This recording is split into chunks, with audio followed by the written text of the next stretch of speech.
դեռ ակնկալիքներ ունեն իրենից, ես տեսնում եմ էլի ով շանս ունի, ով շանս չունի։ Ես հավատացնում եմ, չեն ձգտում։ Եթե լավ ձգտեին, իրանց համար շատ կարևոր լիներ այդ իշխանության գալը, այնքան կարևոր լիներ, ինչքան 18 թվին Նիկոլ Փաշինյանի համար էր կարևոր, իրենք վաղուց ասած կլինեին։ Չեմ զարմանա, որ այդ նույն դիմակավորված անձինք մեկ էլ մտնեն խմբագրություններ, սկսեն լրագրողներին ձերբակալել, ինչ տարբերություն կարող է նախկին իշխանությունների, նախկին ներկայացուցիչներից մարդ հայտնվել, որը իր հետևից կարողանա մարդկանց տանել։ 1 միլիոն դրամ է պահանջում հրապարակից, պատկերացրեք, որ ասում է աշխարհ կանգնիր իշնեմ, իսկական այդ վիճակն է մեզ մոտ։ Ժողովուրդը պիտի դրա դեմ ընդվզի։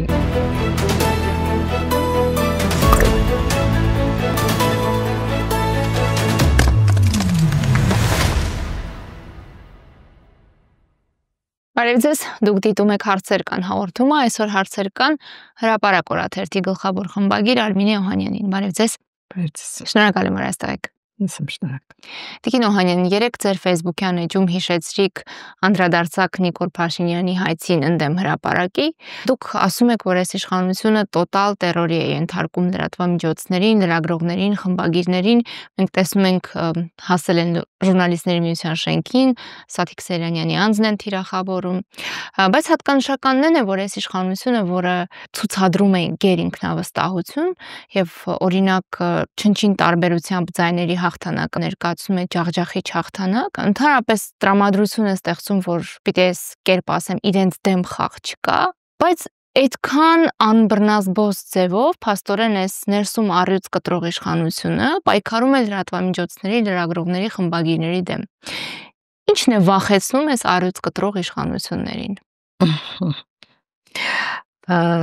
Հիմա այնպես է ստացվել, որ այս իշխանության դեմ գլխավոր պայքարի գլխավոր ջոկատ ասենք, ֆալանգ ասենք, այդ թևը առաջին հերթին լրագրողներն են եւ երկրորդը ես համարում եմ փաստաբանները, որովհետեւ մեր ընդդիմությունը տեսնում ենք թե ինչքան пассив է իրեն պահում, ոնե խոսքի մակարդակով հաստատ այդպես է։ Եվ պարզ է բնական է, որ խոսքը, քննադատությունը, իրենց գործողությունների բացահայտումը, իրենց դիմակը պատռելը շատ ցավոտ են տանում եւ սևեռվում են, չարանում են, ատելությամբ են լցվում, չնայած որ այդ մարդկանց մի մեծ մասը իշխանություն է եկել հենց մամուլից, ազատ խոսքից, հասարակական կազմակերպություններից եւ իրենք ժամանակին վայելել են, օգտվել են այդ ազատ խոսքի բոլոր հնարավորություններից, այդ խոսքը կիրառել են իրենց իշահ իրենց եւ ոչ մեկը իրենց չի զսպել, չի սահմանափակել, դատի չի տվել, այո, երկար տարիներ մենք տեսել ենք թե ինչքան ավելի հեշտ է եղել լրատվամիջոցների համար աշխատելը Հայաստանում, քան հենց նախկին խմբագիր Նիկոլ Փաշինյանի օրոք տեսնում ենք։ Բնական է, ես չեմ ճիշտն ասած զարմանում, չեմ զայրանում, իհարկե ցավալի է, կարող էր այդպես չլիներ, կարող էր ավելի, իրենք կարող էին ավելի խելացի լինել, ավելի ըմբռնումով մոտենալ, ավելի լայնախոհ լինել, մեծահոգի լինել եւ ավելի հանդուրժող լինել քննադատության նկատմամբ, բայց դե հիմա ունենք այսպիսի իրավիճակ եւ գիտեք մի իշխանություն, որը եկեղեցուն տենց պատերազմ է հայտարարել, երբ որ ընդդիմությանն ասում է կլցնեմ падվալները, այս կանեմ, այն կանեմ եւ այլն, այդ դրա շարունակությունը ինչի՞ պիտի ավելի այլ լիներ, մեղմ լիներ, հա, պարզ է որ դա այդ կերպարը այդ մարդկանց խոսույթը, այդ մարդկանց վարքագիծը այդպիսին է եւ դրանք մեկը մյուսի շարունակությունն են, այնպես որ պետք չի զարմանալ եւ հիմա նույնիսկ անդադ զգուշացումներ են հնչում, կողքից մարդիկ վերլուծություններ են անում, ասում են, որ հաջորդ թիրախում լինելու են լրագրողները, խմբագիրները եւ այլն, եւ ես բոլորովին չեմ զարմանա, որ այդ նույն դիմակավորված անձինք մեկ էլ մտնեն խմբագրություններ, սկսեն լրագրողներին ձերբակալել, ինչ տարբերություն, ասենք, եթե փաստաբանին գետնին են գցում, բոլորի աչքի առաջ կալանավորում են, տանում են ընդամենը մի հատ անհասցե ստատուսի համար, իսկ ինչու պիտի լրագրողին իր հոդվածի համար չանեն նույն բանը, հասկանում եք, ջնջվել են այդ սահմանները, որը կարող էր զսպող դեր խաղալ, կարող էին իրենք պահել այս ընթացքում։ Այսինքն իրենք անգամ առերևույթ խնդիր չունեն այդ շղարշը պահելու։ Այո, դեմոկրատիայի, ազատ խոսքի շղարշ, այո, իրենք արդեն, ես անդադ ասում եմ, որ իրենք անցել են այդ Ռուբիկոնը, հաղթահարել են եւ ամոթի, եւ բարոյականության, եւ օրինականության, եթե կարող են մարդուն մի նախադասության համար, որ մեր ձևով մենք կմասնակցենք, կլուծենք այդ հարցերը, այդ նախադասության համար կարող են 6 ամիս պահել կալանավայրում եւ երկարացնել կալանքը, ինչ մասն է խոսքը, ուրեմն վերացել է ամեն ինչ, չկա որևէ եւ պատժի, եւ վախի զգացում, եւ որևէ դրսից արձագանք, հա, մենք տեսնում ենք, չէ՞, միջազգային կառույցներից, բաներից, գոնե առերևույթ գրեթե չկա որևէ վերաբերմունք։ Հիմա եթե նախկին իշխանությունները լինեին սրա մի 10-20%-ն անեին, 1000 հատ հայտարարություն ու բան կհնչեր, չէ՞։ Ես նախկինում էլ եմ աշխատել, ի վերջո մի փոքրիկ միջադեպից հետո հաջորդ օրը Ամերիկայի դեսպանատնից, Եվրամիության գրասենյակից զանգեր էին լինում, այցելություններ էին լինում, մեզնից տեղեկատվություն էին վերցնում, հայտարարություններ էին անում, հիմա չկա այդ բոլորը, չկա, ամեն ինչ ներելի է, հանդուրժելի է։ Ով կամ ինչն է փակել միջազգային կազմակերպությունների, դեսպանատների, պատկերավոր ասած, ականջներն ու աչքերը։ Քաղաքական շահերը, քաղաքական այն ծրագրեր, այն նպատակները, որ իրենք դրել են, կապել են Նիկոլ Փաշինյանի հետ, եւ այն, որ դեռ ակնկալիքներ ունեն իրենից քաղաքական առումով, սպասում են, որ պետք է շարունակություն ունենա, իր գործողությունները պետք է ավարտին հասցնի մարդը։ Իրենց ձեռնտու է այսօր այս իշխանությունը եւ իրենք ամեն ինչ անում են։ Ես անընդհատ այդ եմ ասում, որ այս իշխանությունը միայն հայ ժողովրդին չի ձեռք տալիս։ Այս իշխանությունը բոլորի համար ձեռնտու է, եւ մեր հարևան մեր թշնամիների, եւ Եվրոպայի, եւ գուցե նաեւ Ռուսաստանի, բոլորին ձեռնտու իշխանություն է սա, որովհետեւ թույլ իշխանությունը, կամակատար իշխանությունը, որը կատարում է դրսի հրահանգները եւ միայն այդ տերորը իր այդ բռնությունները իր ներսում իր ժողովրդի նկատմամբ է կիրառում, այդ ժողովուրդը պիտի դրա դեմ ընդվզի։ Ինչու՞ պիտի Եվրոպան, չգիտեմ, Մակրոնը կամ Թրամփը կամ չգիտեմ Պուտինը գան մեր փոխարեն, մեր պայքարեն, մեր իրավունքները պաշտպանեն, մեր երկրի շահերը առաջ տանեն, ինչու՞։ Տիկին Օհանյան, ժողովրդի ընդվզելու մասին եք խոսում, այս հատվածում բնականաբար չեն կարող չխոսել ընդդիմության անելիքի մասին, որովհետև մեծ հաշվով ընդդիմության խնդիրն է կազմակերպել ժողովրդին։ Դուք ձեր խոսքի սկզբում էլ շեշտեցիք, որ ընդդիմությունը пассив է եւ շատ հաճախ լրատվամիջոցներն ու փաստաբաններն են իրենց վրա վերցնում են հարվածները, որոնք ընդդիմությունը պիտի չեզոքացներ եւ հետո իր վրա վերցներ, հա։ Բազմիցս եք ասել, որ ընդդիմության ճակատագրական սխալը ժողովրդի հետ ոչ պատշաճ կոմունիկացիան է եւ ժողովրդին չլսելը։ 2021 թվականի ընտրության արդյունքը հաստատ լավ դաս պիտի լիներ բոլորի համար, հասկանալու, որ իրենք պիտի փոխեն ձևերը եւ լսեն, որքան էլ որ դա դժվար լինի, բայց որևէ լուրջ փոփոխություն կարծեք թե չկա։ Եթե իսկապես ցանկությունը իշխանափոխությունն է եւ հանրության գիտակցության մեջ շերտեր փոփոխելը, ապա դժվար է այդ դասը սովորելը։ Գիտեք, եթե մի քիչ ավելի գլոբալ նայենք, մեր դժբախտությունը այս իշխանությունը չի, այլ մեր դժբախտությունն այն է, որ այո, մեր մտավորականներն են իրենց դիրքում չեն, հա, այսպես ասեմ, կարող էին ավելի լավը լինել, ավելի ազնիվ լինել, ավելի համարձակ լինել, ավելի պայքարող լինել, եւ մեր ընդդիմությունն է, եւ ցավոք սրտի նաեւ մեր հոգևորականներն են, ինչքան էլ որ մենք ցավալի է խոստովանելը, բայց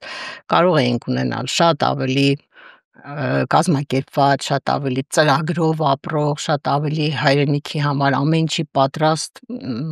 եւ հոգեվորականներ, եւ մտավորականներ, եւ ընդդիմություն, եւ զինվորականներ, ինչու՞ չէ։ Եթե հոգեվորականները թերացել են, ապա ինչու է իշխանությունը այսքան սուր ձևով թիրախավորել իրենց։ Չէ, պարզ է, որ իշխանության հետ նույն ճամբարում չեն այդ բոլորի ասած մարդիկ, բայց եթե շատ ավելի համարձակ լինեին, պայքարող լինեին, շատ ավելի հստակ դնեին իրենց առաջ նպատակներ, չվախենային, կոմպրոմիսների չգնային, մենք ուրիշ վիճակ կունենայինք այսօր երկրում, դրա մասն է խոսքը, հա, այդ չափերի մասին է խոսքը, հա, ընդհանրապես ինչ վերաբերում է ընդդիմության պահվածքին եւ նրան, որ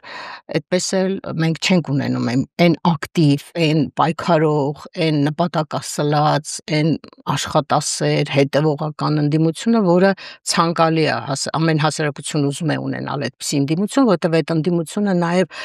ոնց որ ասած շնչում է իշխանության թիկունքին եւ ստիպում է նրան ինչ որ քայլեր անել, ինչ որ քայլեր չանել, վախենալ, որ կկորցնի իշխանությունը եւ այլն եւ այլն։ Չունենք այդպիսին հիմա, թե պատճառը որն է, ես ունեմ իհարկե այդ բացատրությունները, մասնավորապես կարծում եմ, որ շատ ծույլ ընդդիմություն ունենք։ Ընդհանրապես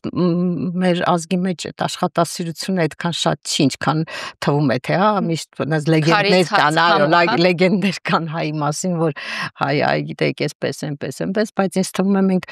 ինչ որ մի տեղ ծուլություն ունեցող ազգ ենք։ Հետո նայեք ովքեր են ընդդիմադիրները։ Այսօրվա ընդդիմությունը նախկինում ավելի փափուկ կյանքով ապրած, հա, մի մասը նախկին իշխանության ներկայացուցիչներն են, մի մասը ստիպված չեն եղել այսպիսի պայքարի մեջ լինել, իրենց համար սա նոր վիճակ է, իրենք դիսկոմֆորտի մեջ են, հա, իրենք չեն կարողանում դուրս գալ փողոց, պայքարել իրենց ոնց որ ասած պատվից վեր է դա, հա, իրենք հարկ չեն համարում, չեն կարողանում իրենց այդքան նեղություն տալ, իրենց հանգիստը, իրենց կոմֆորտ կյանքը, իրենց ընտանիքները, բան ամեն ինչը իրենց համար ավելի կարևոր է եւ ամենակարևորը մի հատ sense լեգենդ էլ կա, որ իշխանության են ձգտում, հա, թողների են ձգտում, պաշտոնի են ձգտում, ես ես հավատացնում եմ, չեն ձգտում։ Եթե լավ ձգտեին, իրենց համար շատ կարևոր լիներ այդ իշխանության գալը, այնքան կարևոր լիներ, ինչքան 18 թվին Նիկոլ Փաշինյանի համար էր կարևոր, իրենք վաղուց հասած կլինեին դրանք։ Չեն ձգտում, որովհետև պատասխանատվություն։ Եվ պատասխանատվության խնդիր կա, եւ այդպես պատրաստ չեն, ասենք, չգիտեմ, մի մասը պատրաստ չի բանդ գնալու, մի մասը պատրաստ չի ունեցվածքը կորցնելու, հալածանքների ենթարկվելու եւ այլն։ Թեպետ ես նաեւ դեմ եմ, չեմ ուզում որ այդպես դնենք սևացնենք ամեն ինչ, ասենք որ վատն է մեր ընդդիմությունը, չէ, օրինակ ընդդիմության մեջ էլ կան մարդիկ, որոնք հայրենիքի ցավով տառապում են, նաեւ պատրաստ են, այո, բանտարկվում են, պատրաստ են նաեւ երկար անձնազոհ պայքարի մեջ գնալ, բան անել, բայց սխալներ շատ են թույլ տալիս, հա, կազմակերպված չեն, միասնական չեն, ամենակարևորը։ Հիմա էլ էս վերջի շրջանում այդ գզվռտոցները, այդ ներընդդիմադիր շրջանակների անդադի չոր ռազմբիրատները, ով բերեց Նիկոլին, ով ինչ արեց, ով ոնց արեց, ով սպասում է 26 թվի ընտրություններին, ով իմպիչմենտ է ուզում եւ այդ տարանջատումները շատ վնասում են այդ պայքարին։ Իրենք չեն կարողանում, իրենք այնքան կուռ միասնական կազմակերպված պայքար չեն տանում, ինչքան իշխանությունը պայքարում է պահելու համար իր ունեցած է։ Ես լսել եմ կարծիք այդ ընդդիմադիր շրջանակներից, որ պետք չէ վախենալ այս տարանջատումից, ներքին բախումներից, սրանք իրականում ֆիլտրացիայի գործառույթ են կատարում եւ իբրև թե բյուրեղացնելու են, ասում են, այո։ Տիկին Օհանյան, երբ դուք անդրադարձաք այս հարցին, որ շատերը ուղղակի իրենց հարմարավետության գոտուց չեն ուզում դուրս գալ եւ այլն, տեսեք, եւ իրենց դեմքով է այդ պայքարը տանել, իջնել գետնի վրա։ Դրա համար կարելի է ուղղակի համակարգ ստեղծել, որտեղ հեչ պարտադիր չէ, որ դու քո դեմքով եւ քո ոտքերով կկպնես այդ գետնին։ Այլ հարց է, որ դա էլ է շատ կարեւոր, բայց եթե դա չեք անում, կարող եք ուղղակի համակարգ ստեղծել, ինչը հեշտ գործ չէ, բայց ամենակարևորն է այս իշխանության դեմ պայքարում արդյունավետություն գրանցելու համար։ Նորից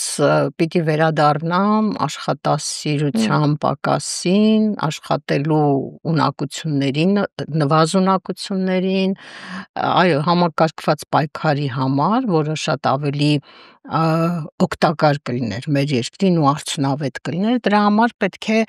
այդ կառույցները ստեղծեն, ամենօրյա աշխատանք տանեն, իսկ ինչ են անում մեր ընդդիմադիրները, անցած օր ինձնից նեղացել են, ասում են գրում ես, որ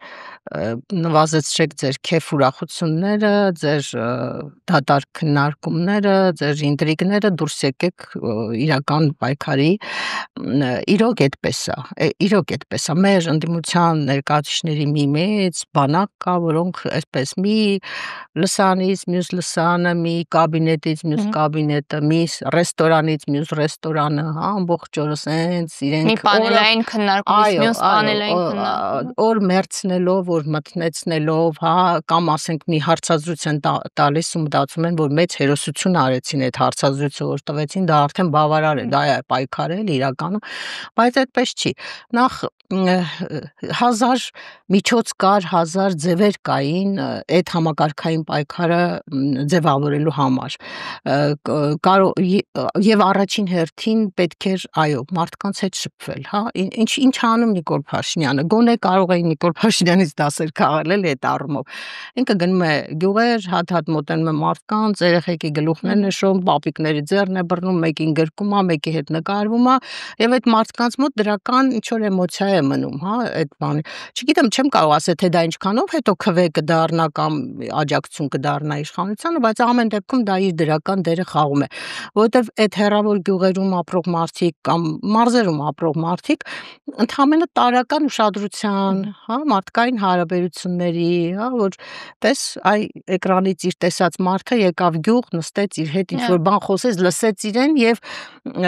նույնիսկ եթե հայհոյում է այդ դեպքում այդ մարդը, ինքը հետո դա իր մեջ եղած այդ նեգատիվը դուրս է գալիս, ինքը նաեւ ասում է, տես չկռվեց հետս, վատ բան չասեց ինձ, եկավ նստեց հետս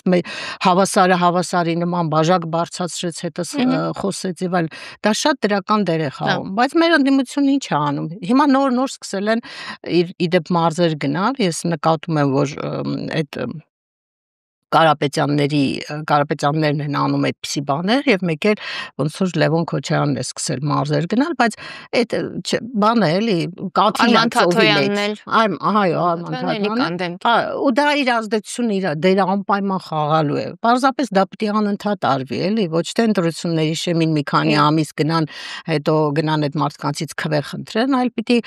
տևական երկարատև աշխատանք։ Տեսեք, օրինակ հիմա մարդիկ եթե երկար ժամանակ շփվել են ինչ որտեղ, հիմա նույն Կարապետյանները տաշիրում իրենց եւ բիզնեսն ունեն եւ մարդկանց հետ անընդհատ տևական աշխատանքի մեջ են, այնտեղ խնդիր չունեն, չէ, իրենք պարզ է, որ իրենք շատ մեծ ձայներ են տանելու, մեծ բանակ ունեն համակիրների եւ այլն։ Այդ աշխատանքը պիտի ամենօրյա լինի եւ մշտական, որ չի անում մեր ընդդիմությունը ցավոք սրտի։ Տիկին Օհանյան, այստեղ շատ կարեւոր է,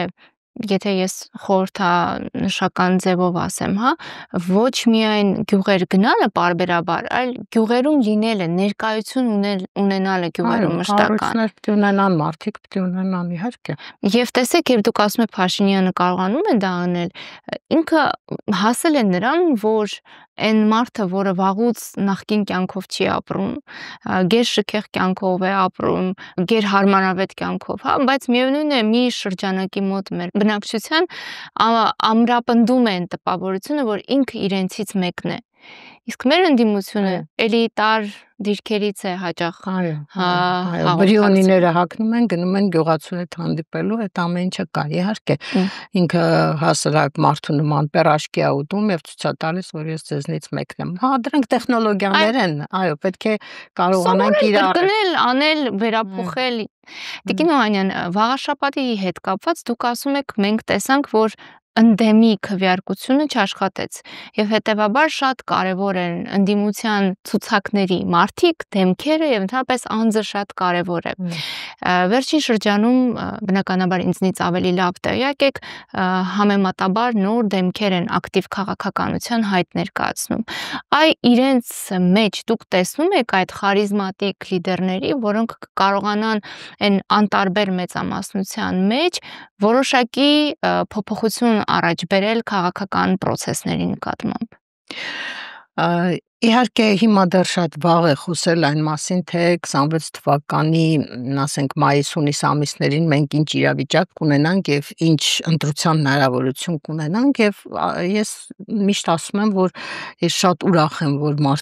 նոր մարդիկ են հայտնվում կամ հները սկսում են ակտիվանալ եւ ասպարեզում ինչ որ գործունեություն են ծավալում, այդ առումով շատ լավ է, կգա պահը կերևա թե մենք ինչ ընտրություն ունենք եւ ես հույս ունեմ նաև որ այդ մարդիկ վերջին պահին նաև կհասկանան թե ով ինչքան շանս ունի եւ այդ ձայներ փոշիացնող երևույթներ չենք ունենա, հա, որտեվ ի վերջո եթե գա ընտրության պահը եւ մարդը հավակնում է մասնակցել ընտրություններին, բայց հաշվում է տեսնում է որ ինքը 1.2% ձայն ունի ընդամենը, չարժի որ ինքը մտնի եւ այդ իր ձայները բաշխի իշխանություններին, հա, այդ առումով պետք է խելացի լինել ու պետք է հիմիկվանից մտածել այդ մասին։ Բայց գիտեք, այո, խարիզմատիկ, հետաքրքիր, գուցե չվարկաբեկված, գուցե ինչ որ տեղ մարդկանց նաև ճանաչելի դեմքերի կարիք կա, որոնք կան ասպարեզ եւ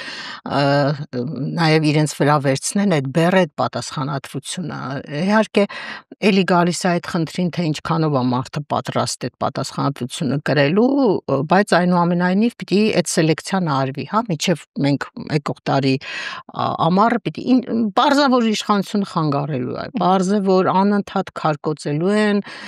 վարկաբեկելու են, թիրախավորելու են, հա իրանք միայն դրանում են հմտացել այս տարիներին, հա այս 7 տարվա մեջ ԿՊ կոչված այդ զանգվածը միայն դրա մեջ է մասնագիտացել, թիրախավորի, ոչնչացնի, վարկաբեկի եւ այլն, բայց պետք չի դրան ուշադրություն դարձնել, որտեվ կյանքը ցույց է տալիս, որ նույնիսկ հնուց բավականին վարկաբեկված դեմքերը կարող են շանս ունենալ։ Հիմա մենք Գյումրիում տեսանք, չէ, ով կսպասեր, որ 2025 թվականին Վարդան Ղուկասյանը կարող է այդքան ձայն հավաքել եւ դառնալ Գյումրիի քաղաքապետ։ Մենք տեսանք, չէ, մեր աչքի առաջ տեղի ունեցավ։ Այսինքն մարդիկ ի վերջո ընտրելու են լավին, եթե լավը չկա, չարյաց փոքրագույնին են ընտրելու։ Այս դեպքում Վարդան Ղուկասյանը այդ չարյաց փոքրագույնն է եղել եւ ես ուրախ եմ, լավ է։ Իսկ ինչու ոչ, եթե պիտի փոխենք իշխանություն, եթե պիտի երկիրը մի հատ ռեստարտ արվի, հազարական ինչ որ մի վիճակի գա, որ սկսենք մեր վերքերը բուժել, հա, այս պատճառած վնասներից մի քիչ գլուխ բարձրացնենք եւ այլն, պիտի եւ հները փորձեն, եւ նոր մարդիկ հայտնվեն, եւ պետք է տեսնել թե ժողովուրդը ում կվստահի այդ բոլոր նրանցից։ Ուղղակի ել եմ ասում, որ պիտի այն վերջին պահին պիտի անպայման մարդիկ հաշվարկեն իրենց շանսերը եւ շատ մեծ կոալիցիաներ ձևավորեն, որպեսզի կարողանան հաղթել այս իշխանություններին։ Այդ բանաձևը դա է։ Դուք կանխեցիք իմ հարցը։ Ես ուզում եի ասել մի տեսակ հակասական իրավիճակ է ստեղծվում, որովհետեւ մի կողմից կա պահանջ նոր դեմքերի, հատկապես նոր դեմքերի քաղաքականությամբ, ակտիվ քաղաքականությամբ զբաղվելու, մյուս կողմից կա այդ վտանգը, որ իրեն կարող են ձայներ փոշիացնել, եւ մյուս պահանջն էլ այդ մարդկանցն է, որ հանկարծ չմիավորվեք նախկիններին, հանկարծ իրենց հետ համակարգի մաս չկազմեք, մենք ձեզ ձայն չենք տա։ Իսկն այս մարդիկ նաեւ լուրջ խնդրի առջև են կանգնում այն փորձի ժամանակ, որով ուզում են ինչ-որ բան իրենցով փոխել։ Գիտեք, այստեղ մի շատ կարևոր նյուանս էլ կա, հա, այդ կեղծ կլիշեները, կեղծ ներշնչանքները նաև այս իշխանության կողմից են հաճախ ներդրվում։ Պետքա այնքան խելացի լինեն մեր քաղաքական գործիչները, քաղաքական ուժերը, որպեսզի կարողանան տարբերել, թե որն է այն ֆեյքերի պոակով տարածած ու մարդկանց գլխում, սենց ասած, ներդրվող այդ գաղափարը, որ տեսեք նախկիններին մերժում են։ Հիմա ինչ է, ասենք Վարդան Ղուկասյանը նախկին չէր Գյումրիում։ Նախկին էր, չէ՞։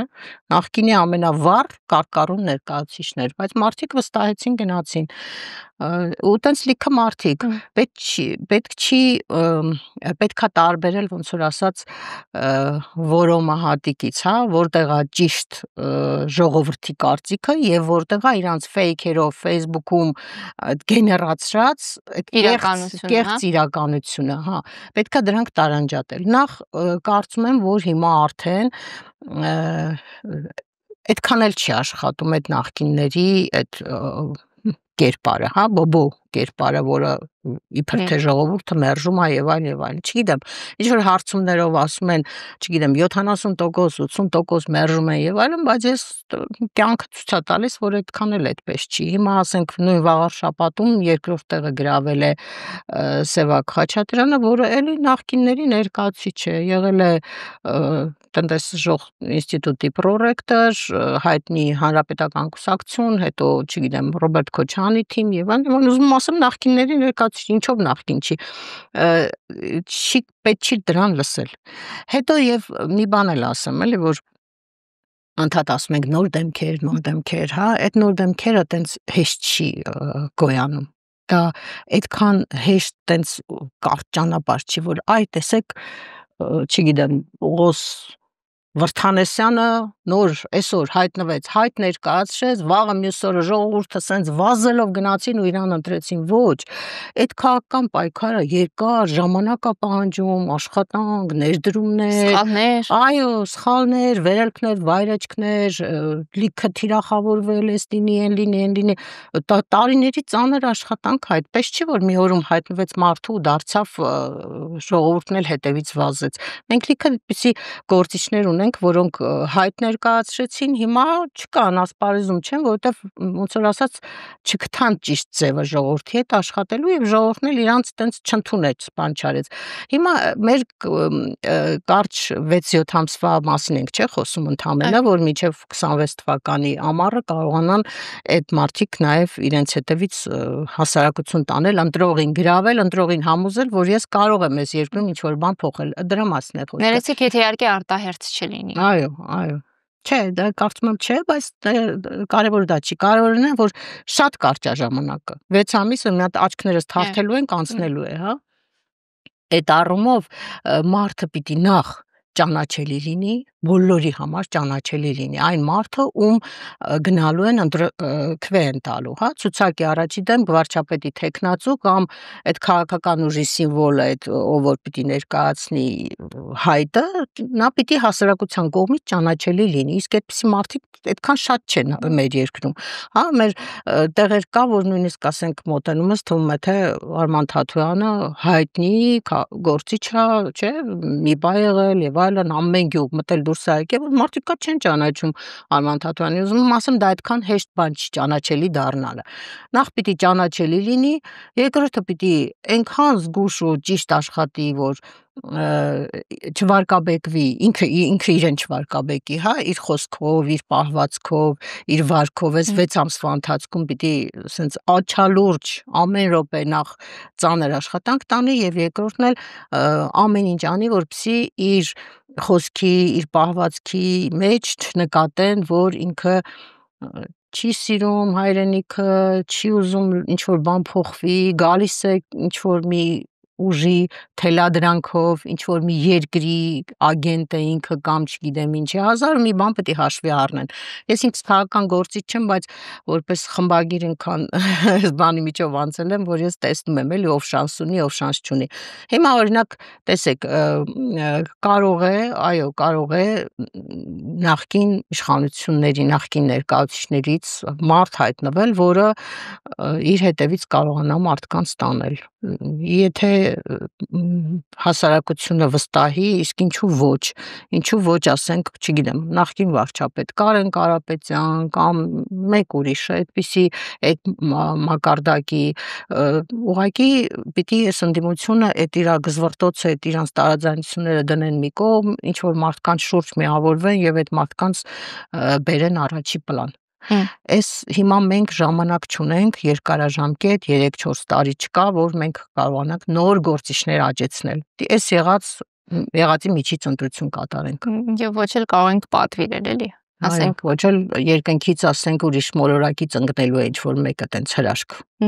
Տիկին Օհանյան, հաղորդումը սկսեցինք մամուլի լրատվամիջոցների դեմ իշխանության